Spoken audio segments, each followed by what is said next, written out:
여러분도 아시다시피 전 세계적으로 스마트폰 시장은 애플과 구글이 양분하고 있습니다. 실질적인 운영체제로 본다면 말이죠. 그렇지만 스마트폰 완성품 대비로 본, 즉 제조업체로 본 점유율은 나라마다 편차는 있지만 대부분 애플과 삼성의 대결입니다.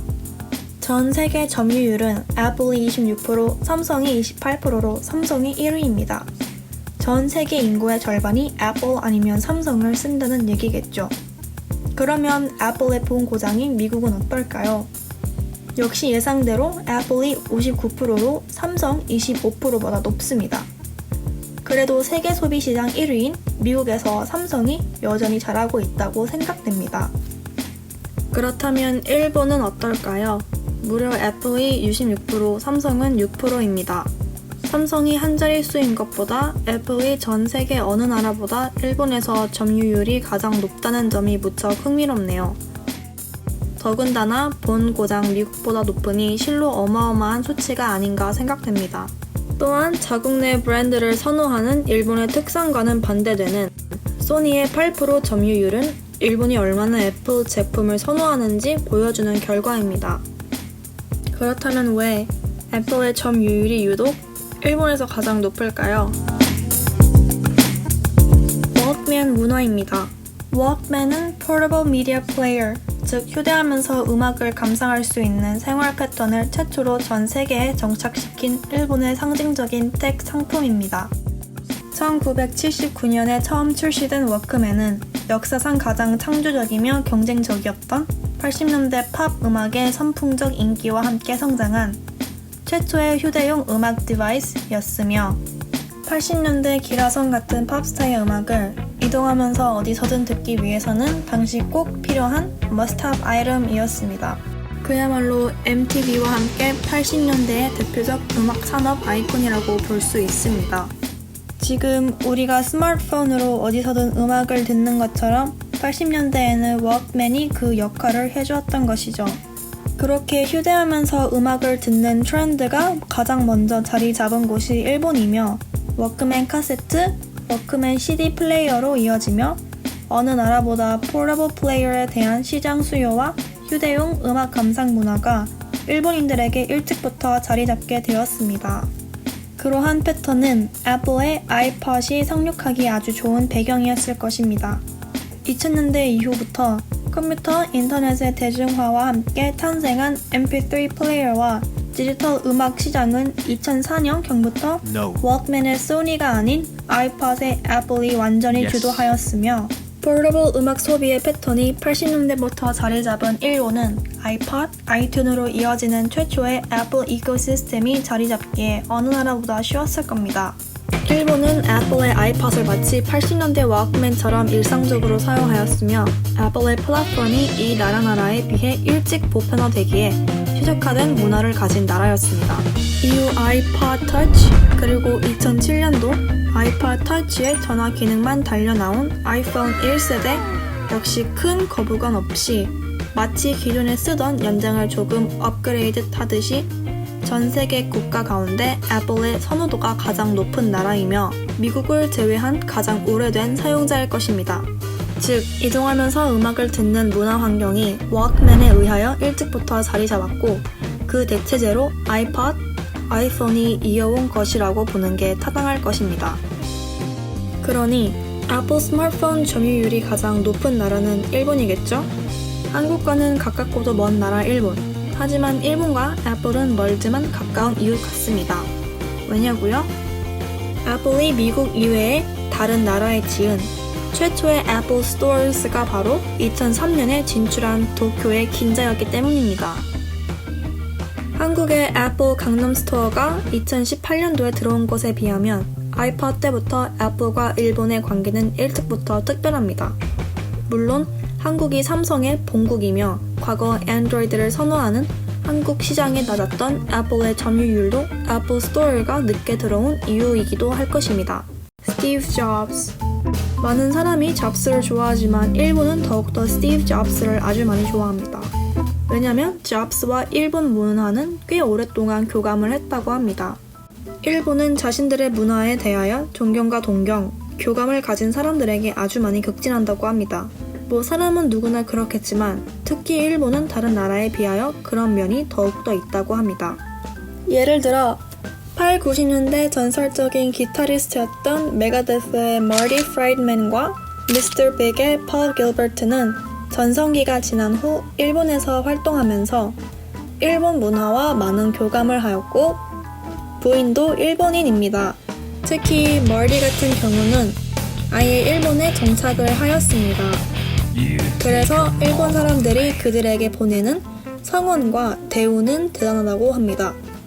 특히 메가데스 골수 팬들은 마티 프라이드맨의 이해할 수 없는 갑작스런 일본에서의 활동과 복장, 변화된 일본풍의 음악에 경악을 금치 못하여 실망하였지만 그는 여전히 일본에서 잘 지내며 음악 활동을 계속하고 있다고 합니다. 또한 일본에서 더 인기가 많은 한국의 이병헌과 배용준도 적지 않은 일본인이 애정과 동경심을 꾸준히 보낸다고 합니다. 그런 것처럼 스티브 잡스에게 보내는 일본인의 관심과 존경은 우리가 생각하는 이상이라고 합니다. 잡스는 그의 생애 통틀어 일본과 아주 오랜 동안 교감을 하였는데 단순함을 미덕으로 세부적인 부분까지 정교함을 요구했던 잡스의 디자인 철학은 일본의 테크 기업에서 많은 영향을 받았으며 특히 소니의 열렬한 팬이었다고 합니다. 1998년 일체형 컴퓨터였던 아이맥을 제작하고 처음엔 맥맨이라고 불렀다고 합니다.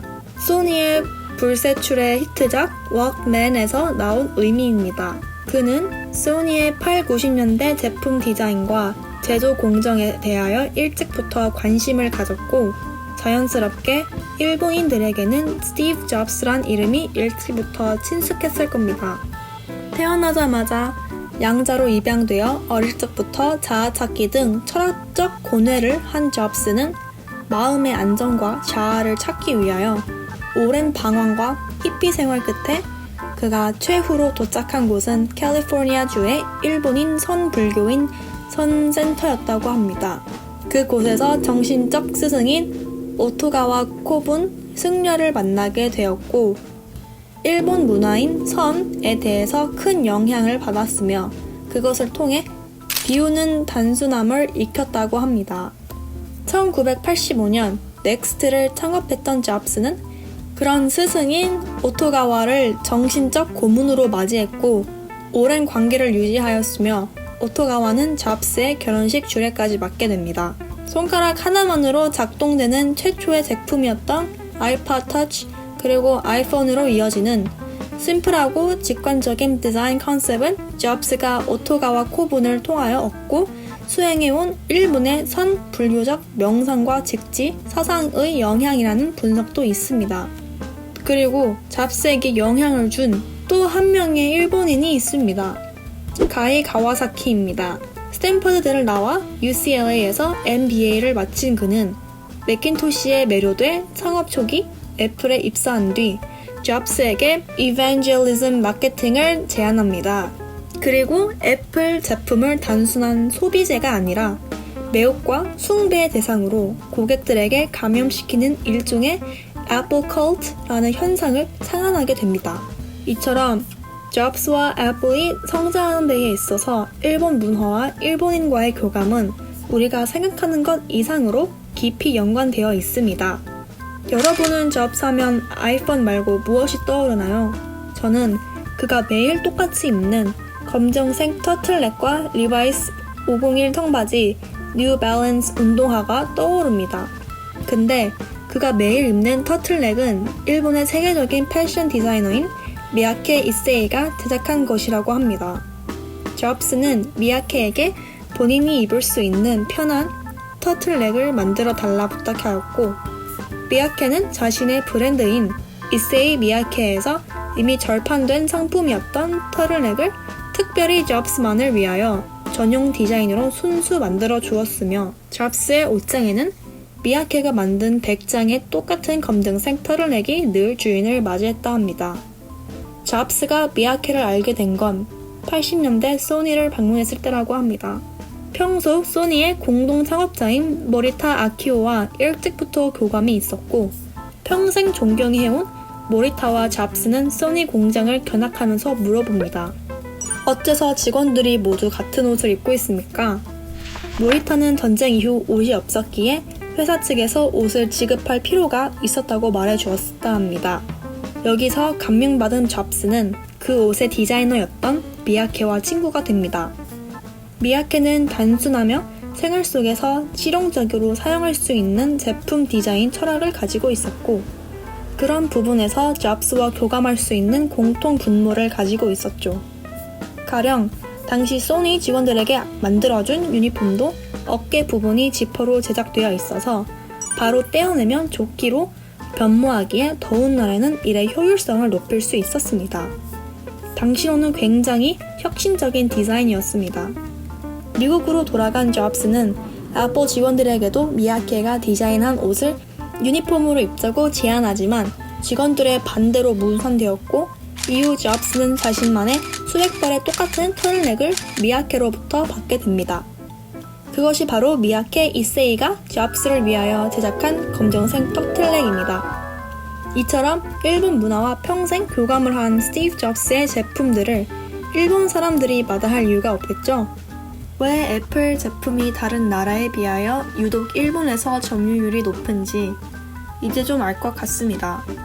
물론 한국이 가지고 있는 반일 감정처럼 일본도 반한 감정이 있기에 삼성 제품의 한국 브랜드를 사지 않는 이유도 있겠지만, 그런 역사적인 것을 제외하더라도 소니, 샵 등의 안드로이드 스마트폰을 만드는 일본 브랜드의 한 자릿수 점유율을 보더라도 삼성이 싫어서 안 사는 것보다는 애초부터 스티브 잡스와의 오랜 교감을 통해 애플에 대한 긍정적인 시선과 일찍부터 폴더블 플레이어 문화를 유행시킨 환경이 준 영향으로 2000년도 초반부터 MP3 플레이어의 유행을 틈타 애플이 공략하기 쉬운 국가였고, 그러면서 자연스럽게 애플의 충성 고객이 되어 전 세계에서 애플 점유율이 가장 높은 국가가 된 게 아닌가 생각됩니다.